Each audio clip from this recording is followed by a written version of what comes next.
In a Lazy Pig Passion First, we are reviewing beer, so you can feel extra bad about how many calories you're taking in. Amazing! Today we have something little special for you. We're going to show you some nice places here in Amsterdam that you might normally miss as a tourist. And we're also going to some places recommended by the local people here. First up, Bierkoning. One of the guys who started a beer import company decided that he wanted a place where he could sell the beer he was importing. In one of those Koning buildings he started a small beer store, very small beer store. Then he decided to try to do it in an official beer store. He started a small store here and he asked my boss to get a beer store going. And now it's already for more than 30 years. It's one of the most, one of the best sorted beer stores in the world. We say very modestly. So Schlenkela is one of the most known breweries in the world making smoked beer, and it's delicious. Yeah. As soon as you go to Bamberg, you have to go to the center of town and go to the brewery and drink a smoked beer from them. But nearly nobody can pronounce the name Schlenkela. Oh, I didn't know the...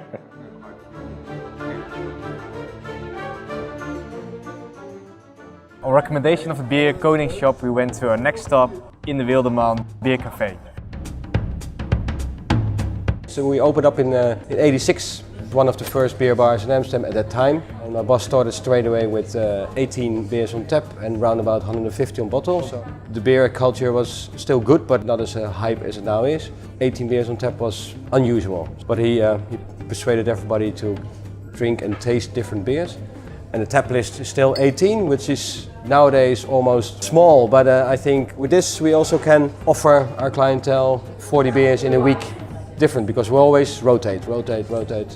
Alcohol has been served from 1690 up till now here in this building. It used to be an old distillery. The tasting room where we're standing now was the tasting room of the distillery, so bar owners could come here and taste Genevers and liqueurs before they said, ooh, I like that.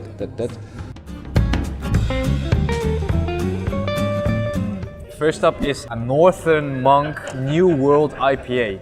It has a really fresh taste. Even though IPAs normally are bitter, this one's quite sparkly and it has a lot of fruits and flowery aromas that I really like in IPAs.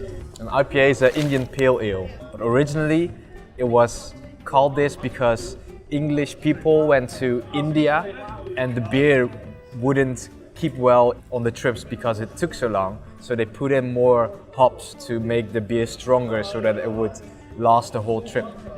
Next up is the wild beer Sleeping Lemons. It's made with wild yeast.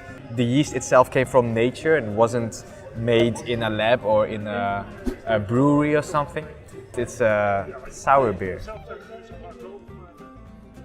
To me, it's almost like you're drinking a lemonade that's not so sweet with a little bit of alcohol mixed into it. I think they even use real lemons to make this.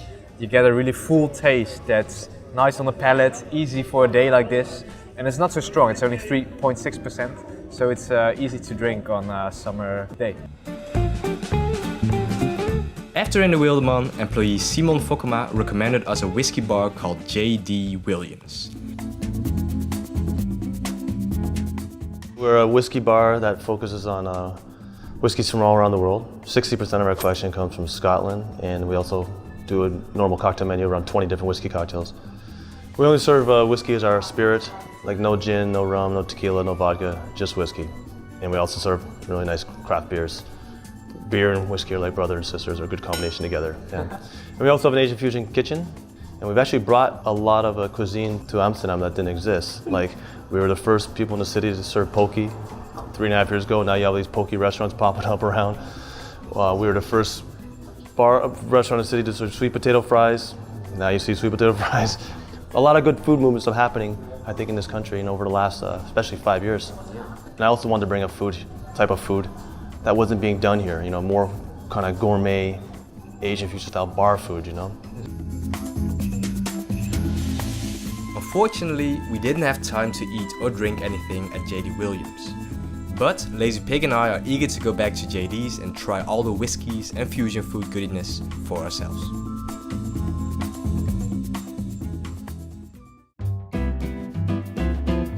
We're really surprised by the genuine enthusiasm and passion of these people at Bierkoning, In De Wildeman and JD Williams. So we'd like to thank all the employees that helped us. Check them out when you have the time. Keep eating foodies and we will check you next time.